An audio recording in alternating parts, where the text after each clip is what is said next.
Gadus uzsākot oktobra mēnesi, pirmajā svētdienā mēs svētījām Visvētākās Jaunavas Marijas Rožukrones Dievmātes svētkus.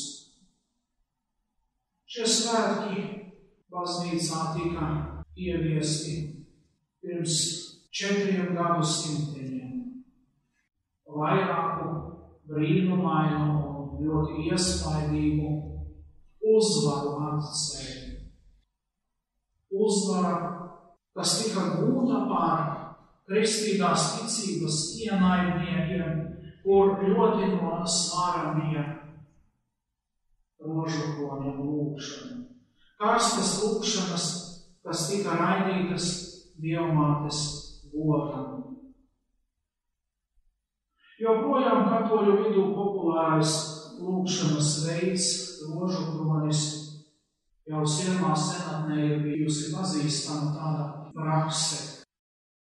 Dāvida psalmus, kas bija pieejami tikai tiem, kam bija pieejami šie psalmu rokraksti, aizvietoja ar tādām lūgšanu formulām, kuras bija tautā plaši pazīstamas. Un lūgšana, kura līdz mums ir nonākusi, pateicoties gan aprakstam, ko mēs rodam evaņģēlijā, ko mēs pirms brīža dzirdējam, gan arī šī paša apraksta nākamajai nodaļai, kā arī baznīcas tradīcijai, ir lūgšana Dievmātes godam. Mēs zinām, ka tās pamatā ir pirmkārt jau eņģeļa teiktie vārdi, tālāk svētās Elizabetes sacītais apmeklēšanas brīdī un visbeidzot baznīcas lūgums, kas rietumu baznīcās, kam vienā versijā austrumu baznīcā ir īsāks, bet kā viens tā otrs pauž svētās baznīcas karstās ilgas, lai Dievmāte būtu mums klāt. Tādēļ, ka viņa ir mums dzemdējusi mūsu dvēseļu pestītāju, lai arī viņai būtu šī teikšana pie mūsu pestīšanas tagad un mūsu nāves stundā. Ar laiku šai lūgšanu virknei, kura bija pielīdzināta 150 Dāvida psalmiem, parādījās arī mūsu pestīšanas īpašo noslēpumu akts. Un atkal šie noslēpumi ir mums ļoti būtiski un svarīgi. Šos pašus noslēpumus mēs svinam šeit, svētās misas upurī. Šos pašus noslēpumus mēs apceram rožukroņa lūgšanā. Un šie paši noslēpumi mums ir no svāra, lai mēs saskaņā ar tiem rīkotos. Lai mēs tādu pašu rīcību īstenotu savā dzīvē. To, ko mēs apceram, to visu klāt ir kāds tikums, kāds noslēpuma auglis, un to ievērošana un dzīvošana saskaņā ar tiem ir ceļš uz pestīšanu. Un daudzi svētie ir iemīļojuši šo rožukroņa lūgšanu. Un tas neparastais šajā lūgšanā ir tas, ka tā nav tikai kādas vienas kārtas lūgšana baznīcā. Piemēram, neskatoties uz daudziem pūliņiem darīt tautai tuvāku dievišķo oficiju, tas vēl joprojām arī latīņu liturģijas zelta laikmetā nebija pašsaprotami, ka visi ar vienādu dedzību un intensitāti šajās lūgšanās piedalās. Kā mēs zinām, priesteri Dāvida psalmus, kas savirknēt īpašā kārtībā, lai atkārtotos ik pēc laika un kuriem pievienotas arī ir dažādas gan svēto rakstu lūgšanas, gan baznīcas lūgšanas, gan apceres, ka garīdznieki to lūdzas brevijārā, kur ir kāda klosterļaužu kopība, arī saskaņā ar viņu regulu. Viņi ņem dalību vai nu pilnā oficijā, vai tikai daļēji kopēji lūdzas šīs oficiālās lūgšanas. Tas šis rožukoņa lūgšanas veids, kā tautai pieejams Dāvida psaltērijs, ir tiešām izplatīts visur. Un gan svēto dzīves aprakstos mēs redzam, ka šie svētie ir piederējuši pie dažādām kārtām, pie gan pāvesti, gan bīskapi, gan priesteri, gan reliģiozie, gan arī pasaulīgi cilvēki, arī tie, kas debesu slieksni ir pārkāpuši, vēl jauni būdami dzīves pilnbriedā, arī tie bērni, kuri ir par svētiem vai svētīgiem pasludināti. Visiem viņiem ir kopējs šis rožu kronis, ko viņi ir lūgušies un praktizējuši ikdienas. Tas ir pieejams gan tiem, kas ir mācīti un skoloti, kas prot lasīt, kas paši nodarbojas ar teoloģiju, raksta zinātniskus traktātus, kā arī tie, kam ir visai vāja lasīt un rakstīt prasme, vai tās nav pat vispār. Nevienam nav par šķērsli praktizēt rožukoņa lūgšanu. Atkārtojot šīs mums labi pazīstamās lūgšanas formulas, kunga lūgšanu un lūgšanu esi sveicināta, doksoloģiju, svētās trīsvienības godam, saskaņā ar dažādiem vietējiem ieradumiem, vēl vienu vai otru šautru lūgšanu, kas tiek pievienota katram rožukoņa noslēpumam. Tanī pašā laikā apcerot mums labi zināmos, bet ne tik labi zināmos, lai tos piepildītu un īstenotu savā dzīvē rožukoņa noslēpumus. Tādējādi ik reizes rodot sev kaut ko aktuālu, sev kaut ko nepieciešamu. Vienojoties ar visu baznīcu, vienojoties ar debesu pulkiem, nemitīgā pielūgsmē kunga troņa priekšā. Pāvests Pīs 12. rožukroni ir nosaucis par evaņģēlija sintēzi. Pastāv arī ieradums rožukroni dēvēt par Dievmātes evaņģēliju. Īstenībā, pateicoties viņai, arī šīs Lūkasa evaņģēlija pirmās nodaļas, kur ir vēstīts par Kristus dzimšanu, ieņemšanu un tiem notikumiem, kas bija kopsakarībā ar šo noslēpumu, bez viņas pastāstītā evaņģēlistam Lūkasam mums šī apraksta nebūtu. Pats evaņģēlists raksta, kā Dievmāte visu, ko pieredzēja, saglabāja savā sirdī, to pārdomājot. Tātad jau viņa pati ir bijusi pirmā, kas mums māca lūgties rožukoņu. Saglabāt šos noslēpumus savā sirdī un tos dziļi pārdomāt.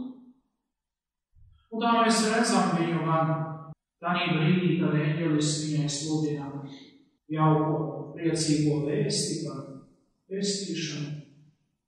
Tad, kad arī svētās Elizabetes miesās priecīgi sakustās Jānis Kristītājs, kurš šajā brīdī arī tiek piepildīts ar svēto garu un apjauš savu misiju būt par ceļa sagatavotāju mesijam.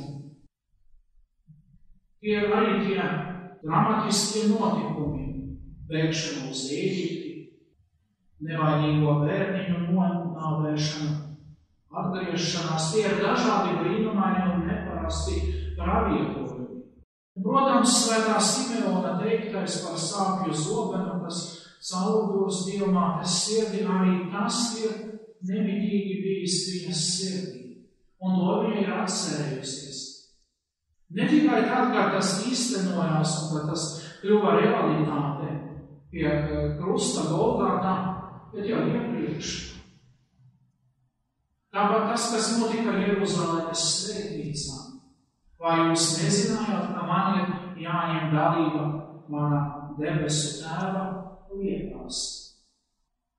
Kad pestītājs atstāja savu Nazaretes mājokli un devās pa svētās zemes ceļiem un bezceļiem sludinot evaņģēliju, darot savus sekotājus par saviem mācekļiem, dziedinot slimos, augšām ceļot miroņus un pats galvenais sludinot. Dievmāte, kura bija palikusi Nazaretē, līdz viņas ausīm nonāca gan tas, ka viņas dēls vietām iemantoja milzīgu popularitāti, bet arī tas, ka viņam ir ienaidnieki, ka tie tīko viņu nonāvēja, ka tie uzskata viņu par tautas musinātāju un pastāvošās kārtības grāvēju. Un jau tad viņa atcerējās gan svētā Simeona teikto Jeruzalemes svētnīcā, gan paša pestītāja 12 gadu vecumā teikto, vai jūs nezinājāt, ka man ir jāņem dalība mana debesu tēva lietās. Rožakroņa sāpīgajos noslēpumos Dievmāte it kā sākotnēji nav klāta. Ne pie agonijas Getsemanes dārzā, ne pie šaustīšanas, ne pie kronēšanas ērkšķiem. Par šiem viņas dēla moku ceļa atsevišķajiem posmiem viņai būs vēstījuši kunga mācekļi, kas vēl no tālienes uz ko viens otrs bija noskatījies. Taču izšķirošajā brīdī Golgātas kalnā viņa ir klāta.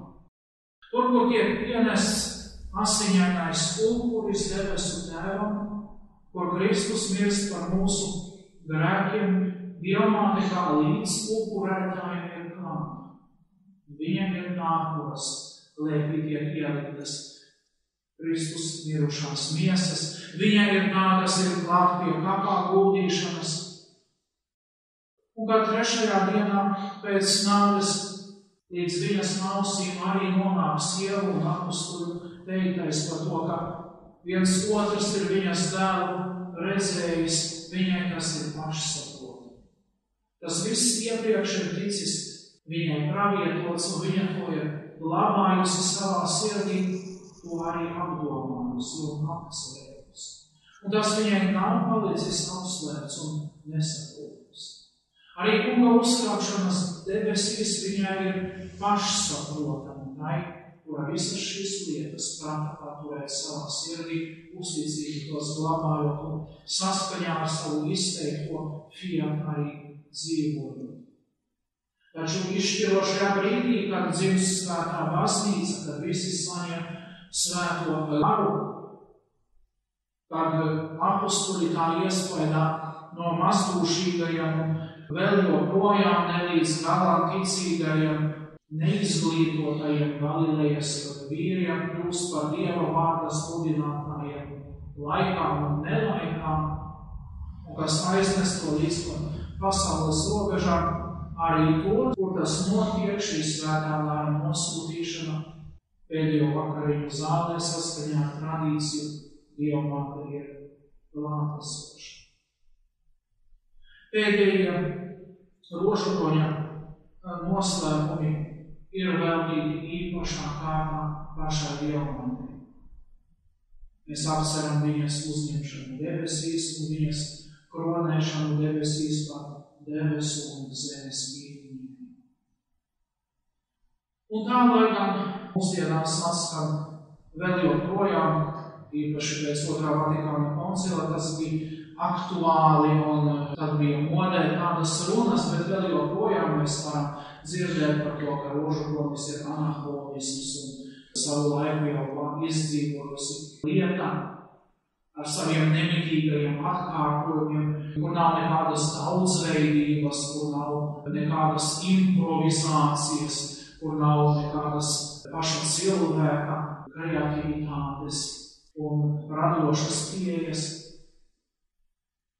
Mēs zinām, un mums to ir teikuši, neviens vien pāvests, neviens vien svētais, neviens vien mācīts vīrs, kā mēs uzticamies.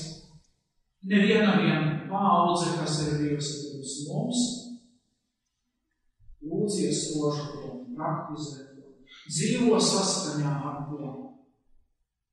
Tas ir tavās rokās kļūst par iespaidīgu ieroci pret kārdinājumiem, pret vēlna viltībām. Tas būs tavs darbarīgs, ar kuru tu pelnīsi sev vainas vietos tavu pestīšanu. Un saskaņā ar to, kas noslēpumos tiek teikts un ko mēs tur izlūdzamies, mēs arī saņemsim žēlastības, ko tā kārojam no Dieva saņemt. Šis gads mums ir īpašs saskaņā ar Dievmātes parādīšanos Fatimā 100. gadskārtu. Un sakarā ar to mūsu labā atmiņā vēl ir mūsu ģenerāla priekšnieka, viņa ekscelences bīskapa Felē aicinājums, ko mēs arī katrs savās iespēju robežās centamies īstenot, proti kārtējais rožukoņa karagājiens, kurš noslēdzās šogad Dievmātes bezvainīgās sirds svētkos. Mēs katrs, protams, zinām, cik mums bija iespējams rožukoņus palūgties un kādus upurus mēs nesām, kurus mēs piefiksējām, kurus atstājām Dieva ziņā, kurus mēs uzskatām par lieliem, kurus par maziem upuriem, kurus uzskatām par necienīgiem saukt šādos vārdos. Taču katrā ziņā, lai Dievs bagātīgi aizmaksā visiem, kas šī rožukoņa karagājiena ietvaros šeit Latvijā lūdzās. Svarīgākais, protams, ir ne jau rožukoņa skaits, bet gan mūsu dedzība un mūsu mīlestība uz Dievu un viņa svēto māti, ko mēs centāmies ar šo karagājienu arī apliecināt. Un to, cik ļoti šo karagājienu nodomi bija aktuāli arī mums, lai mēs to uzskatījām par kaut kādu tām attālām lietām, ar ko mums nav nekāda sakara, lai mēs to tiešām ņēmām pie sirds, kā arī mēs esam daļiņa no svētās baznīcas, kā arī mēs ciešam no tā, ko mēs šodien piedzīvojam, no tās krīzes, kāda ir pārņēmusi baznīcu un arī vietām, kas notiek pasaulē. Ka bieži mums šķiet, un tas ir acīm redzams ticības ienaidnieki triumfi, un kristieši piedzīvo aizvien grūtākus laikus, morālā ziņā bieži vien vēlētos vislabprātāk kaut ko paslēpties un vai netiktu konfrontēti ar tām lietām, ar kuriem viņi ikdienā saskaras. Lai kā tas nebūtu, ja mēs to esam no sirds tā nopietni darījuši, tad būsim pārliecināti, ka arī mēs savus augļus par to saņemsim. Jāiet izdomāt, ka Dievs dos savā laikā mums nepieciešami. Šajā rožukoņa mēnesī centīsimies arī ikdienas pievērsties šai rožukoņa lūkšanai ar īpašu vērību, ar īpašu deksmi. Centīsimies arī padziļināt savas zināšanas, gan par šo praksi, gan arī ielūkoties, ko par rožukoņu ir rakstījis kaut vai Pāvests Leons 13. savos rožukoņu apkārt rakstos. Un turpināsim lūgt mūsu debesu māti, lai viņa stāv mums klāt tagad un mūsu nāves stundā. Āmen.